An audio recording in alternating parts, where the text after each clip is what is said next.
Mga igsuon, atong nadungog dinha sa unang pagbasa diha sa pagbasa gikan sa mga buhat sa mga apostoles.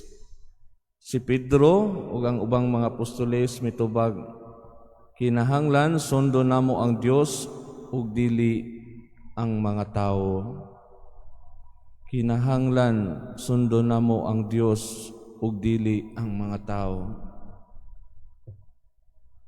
Kini untana ang atong angay nato nga buhaton ug pamalandungan.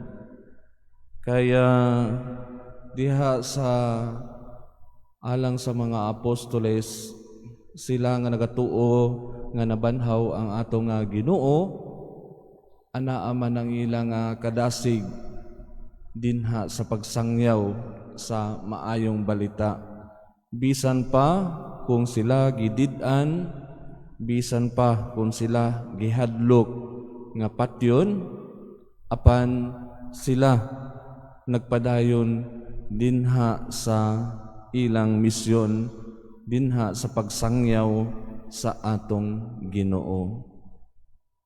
Kita kaha kinsa man ang kanunay nato nga gipaminaw, ang Dios ba o ang tao?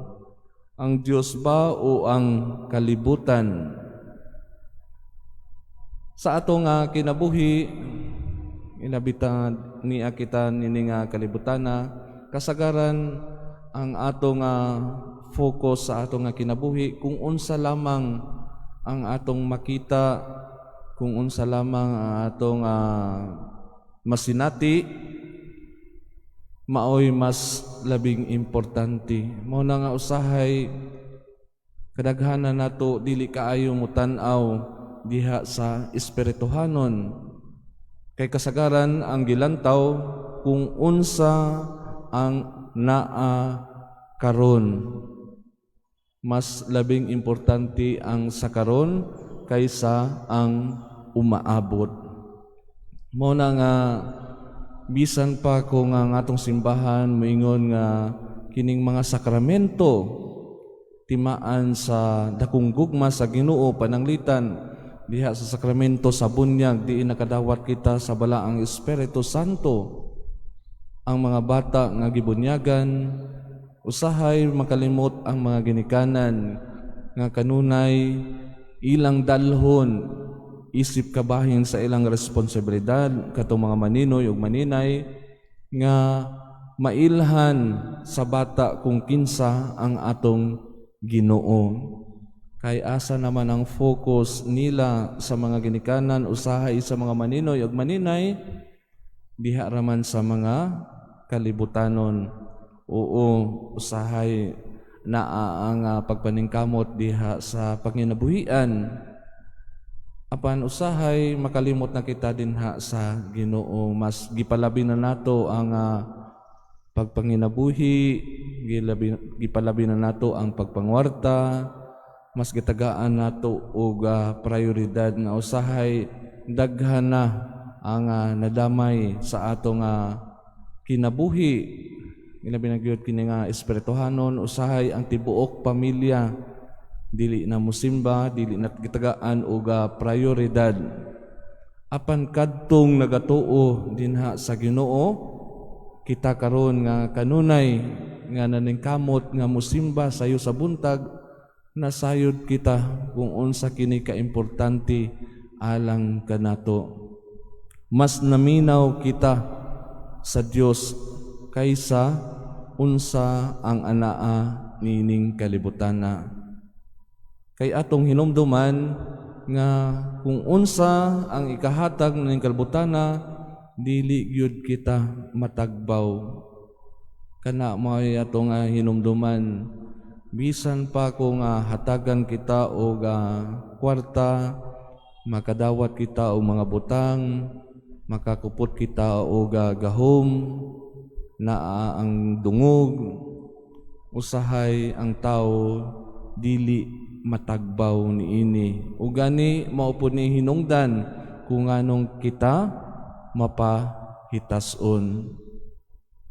Ang Dios nga kanunay nga nagpahinomdom kanato, ilabi na sa mensahe sa pagabanhaw sa atong nga Ginoong Hesukristo nga untana mas tagaan nato og prioridad ang atong espirituhanon nga kinabuhi.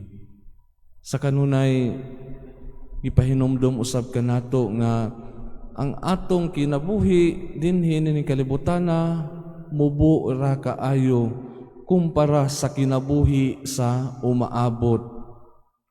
Dili na nato mausab kung unsa man ang atong nga kinabuhi sa umaabot. Mao na nga karon pa lamang daan kita gipahimangnuan nga untana kita magkinabuhi subay gayud sa kabubut-on sa Dios ug dili dinha sa kalibutan. Kay daghan kayo ang itanyag nining kalibutana apan dili maghatag kanato og tinuod nga kalipay og tinuod nga kalinaw. Hinunua kasagaran maoy hinungdan sa away. Kasagaran maoy hinungdan nga anaa ang dili maayo nga relasyon dinha sa pamilya, dinha sa isig katawo. Usahay ang oras diha sa pamilya, ang prioridad wala na mahatag tungod lagi dinha sa mga butang nga kalibutanon. Usahay sa ato nga kinabuhi dili na nato makita kung unsa man ang mas importante kaysa dili importante. So mao na nga ang atong kinabuhi dili gyud ta malinawon, dili gyud ta malipayon. Magpuyo ta kanunay dinha sa atong mga kasuko, diha sa atong mga kasina, dinha sa atong pagdumot. Mao na nga lisod kaayo nga isangyaw ang mga maayo nga pagtulunan ngadto sa atong Ginoo. Bisan gani dinha sa atong pamilya. Kay kinahanglan man gud nga ipakita nato kini sa buhat, dili lamang taman sa pulong. Ug kitang tanan niini maglisod usahay sa paghimo. Mao na nga untana kini kanunay nato nga pagsimba, pagampo, kanunay nato nga pagtawag sa Ginoo. Kini untana nga kanunay nga makatabang kanato pinaagi sa iyang grasya nga susama sa mga tinun-an ni Hesus. Subisan pa kung naa ang kadagkuan sa mga Hudiyo, mga kadagkuan sa pari nga kanunay nga nagpahunong kanila, naghulga kanila. So kita usab dili unta na muhunong dinha sa pagsangyaw sa maayong balita.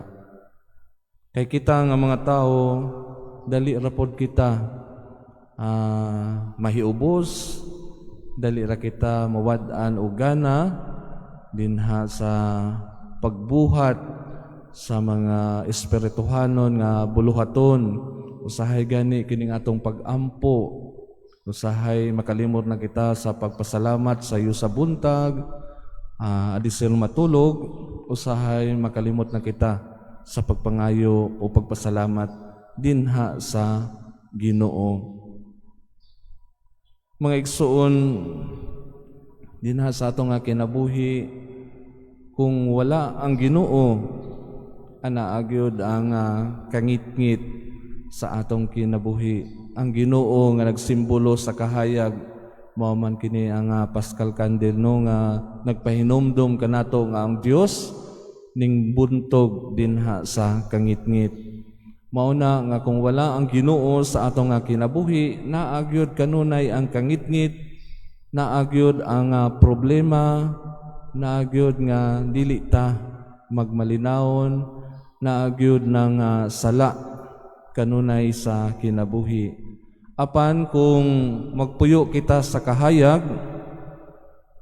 anaa usab ang tinuod nga kalinaw. Oo, bisan tuod kung kita makasasala, apan ana usab ang Ginoo mutabang kanato aron kita makaambit sa mao nga kahayag, aron kita nga nadan-aga na dili na mobalik dinha sa kangitngit.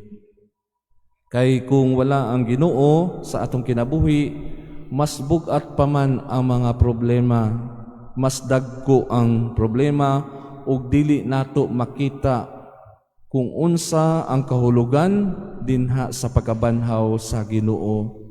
Dili nato makita ang iyang dakong gugma kung nganong gipadala sa Dios ang iyang bugtong anak dinhi sa kalibutan aron sa pagluwas kanato. So ingana ka importante ang Ginoo sa atong tagsa-tagsa ka kinabuhi.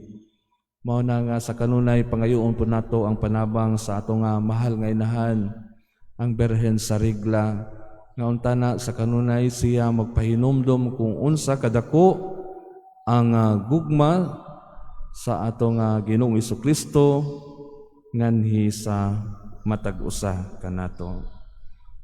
Palihog sa pagtindog.